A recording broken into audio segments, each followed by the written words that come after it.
हमारे जो प्रधानमंत्री हैं डॉट डॉट डॉट रिक्त स्थानों की पूर्ति करें, फिल इन द ब्लैंक्स। नमस्कार, मैं रविश कुमार। आज यही करेंगे। इन दिनों एक सरकारी गाना चल रहा है, मीलों हम आ गए, मीलों हमें जाना है। इस गाने में एक निराकार सफर की कल्पना है। पता नहीं चलता कि पिछले 9 साल में कहां से चले आ रहे हैं और कहां जा रहे हैं। इस गाने का कल्पित सफर हक पर जाकर खत्म होता है, यानी आप अपना हक मांगा कीजिए जो केंद्र सरकार की तरफ से दे दिया गया है। गाने की इस एक तरफा व्याख्या की गुस्ताखी करते हुए यह भी बता दूं कि फेसबुक पर, ट्विटर पे पैरोडी बन रही है कि मिलियंस हम खा गए, मिलियंस हमें खाना है। थोड़ा सा असली भी सुन लीजिए जरा सा।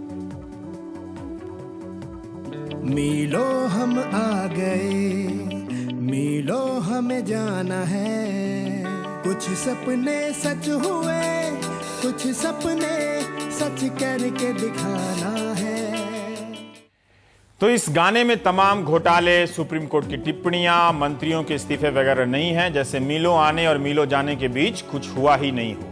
जो भी हो, बुधवार को मनमोहन सिंह एक प्रधानमंत्री के रूप में 9 साल पूरा कर रहे हैं। इन 9 सालों में उनकी छवि में बदलाव भी है और निरंतरता भी होगी। आप समझ सकें इसलिए कुछ कार्टून का चयन किया है, कार्टून पत्रकारों की इजाजत से और गूगल की मेहरबानी से भी। 1991 में जब वे वित्त मंत्री के रूप में सुधार लेकर आए, तब उनकी छवि कमजोर, चुप रहने वाले और समझौता करने वाले नेता की कभी नहीं रही। माचो मनमोहन सिंह जैसे ग्राफिक्स बनते थे। 2004 में प्रधानमंत्री बनने से लेकर 2008 तक सोनिया गांधी के रिमोट के रूप में देखे गए। विपक्ष ने कमजोर प्रधानमंत्री का नारा बुलंद किया, मगर 2008 में न्यूक्लियर डील पर विश्वास मत जीतने वाले मनमोहन सिंह रातों रात सिंह इज किंग बन गए। विश्वास मत के बाद वो बाहर आते हैं और 2 उंगलियों को उठाकर विजयी मुद्रा का प्रदर्शन करते हैं। 2009 के चुनावों तक उनकी ये छवि किसी न किसी रूप में चलती ही रही, मगर लेकिन 2G घोटाले के बाद मनमोहन सिंह समझौतावादी और गठबंधन के दबाव में काम करने वाले प्रधानमंत्री के रूप में देखे जाने लगे। यहां तक फिर भी उनकी व्यक्तिगत ईमानदारी पर सवाल नहीं होता था, मगर कोयला खदान घोटाले की जांच की फाइल के प्रकरण के बाद से उस पर भी सवाल होने लगे हैं। इन सब के बीच बजट सत्र में मनमोहन सिंह लोकसभा में उठते हैं और लाल कृष्ण आडवाणी की तरफ देखते हुए कहते हैं कि मुझे मेमना कहा गया था, लेकिन 2009 में जनता ने लौह पुरुष को हराया। इससे पहले अगस्त 2012 में संसद परिषद में एक शेर पढ़कर चले जाते हैं कि हजारों जवाबों से अच्छी है मेरी खामोशी, न जाने कितने सवालों की आबरू रख ली। मालूम ही नहीं चला कि चुप रहकर उन्होंने किसकी और किस लिए आबरू रख ली। उनकी साख पर तमाम हमले होते रहे और वे सवाल करने वाले की आबरू की चिंता करते रहे। ऐसे दरिया दिल नेता कम ही होते हैं। इन्हीं मनमोहन सिंह से इस मार्च में डरबन से लौटते वक्त जब पत्रकारों ने पूछा कि तीसरी बार प्रधानमंत्री बनेंगे, तो जवाब आता है कि जब नौबत आएगी तो देखेंगे। अंग्रेजी में जो बोला था उसका मतलब यही था कि जब पुल के पास पहुंचेंगे तो पार भी कर लेंगे। तो उसको सबको खटका कि क्या मनमोहन सिंह को सत्ता में रहने की कला आ गई है। सीधे सीधे उन्हें अपनी अब कुर्सी ज्यादा प्यारी लगने लगी है। लेकिन इस सवाल से मुझे निजी तौर पर दिक्कत है।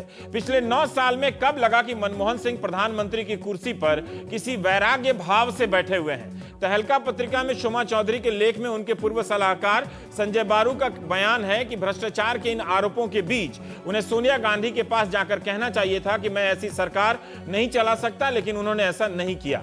9 साल तक ऐसी तमाम छवियों के बीच मनमोहन सिंह की अपनी स्थिति में कोई बदलाव नहीं होता है। राजनीति सत्ता के लिए होती है और कोई व्यक्ति 9 साल तक सत्ता में निष्कंटक बना रहे तो उसकी सियासी तारीफ में एक लाइन भी नहीं। वर्तमान उनका इतना निर्मम क्यों है?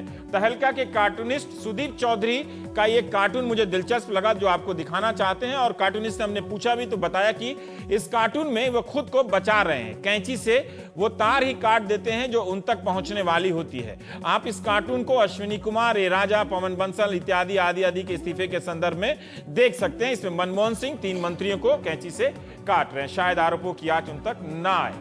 दूसरा जो कार्टून है वो मैं दिखाना चाहता हूं कि ये भी कार्टून सुदीप चौधरी का ही है। इसमें मनमोहन सिंह पर्दे से झांक रहे हैं, शायद पब्लिक में जाने या बोलने से कतराते हुए प्रतीत हो रहे हैं। सवाल वही है कि हमारे जो प्रधानमंत्री हैं, आगे की जगह डॉट डॉट डॉट है, जो प्राइम टाइम के दौरान हमारे पैनलिस्ट की बातों से भरी जाएगी।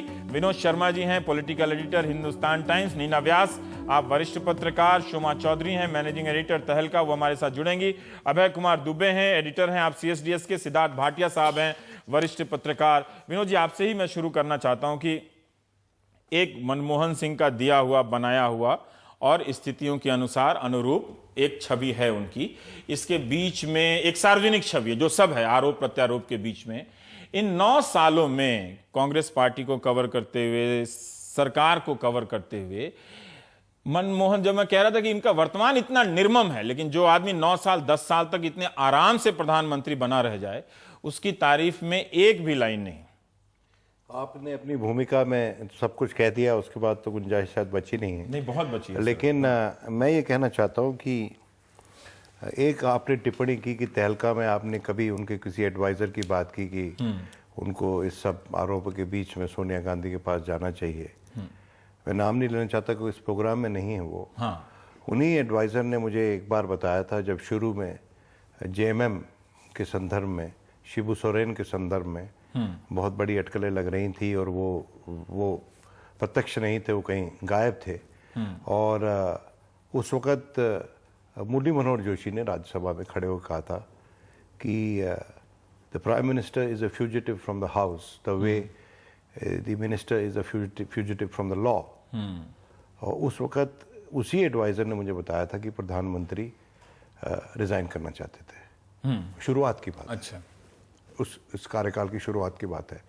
मुझे ये डिस्क्लोज नहीं करना चाहिए था, लेकिन मैं इसलिए डिस्क्लोज कर रहा हूं कि बहुत से ऐसे लोग हैं जो समय के अनुसार अपने आप को बदल लेते हैं और उनकी टिप्पणियों पे हमको ज्यादा वक्त जाया नहीं करना चाहिए। ठीक है। ये बहुत बड़ी बात मैं आपको कह रहा आपकी हूं। राय लेकिन जानना दूसरी बात चाहता है, हूं मेरी कि- जो अपनी राय है कि प्रधानमंत्री मनमोहन सिंह, उनमें और वीपी सिंह में एक सिमिलरिटी है। जो भी व्यक्तिगत रूप से ईमानदार होता है, वो राजनीतिक रूप से, जब राजनीतिक स्वरूप में होता है, तो खड़े होकर रिस्पॉन्सिबिलिटी करने से कतराता है। और मैं ये समझता हूं ये बहुत भारी लीडरशिप फ्लॉ है।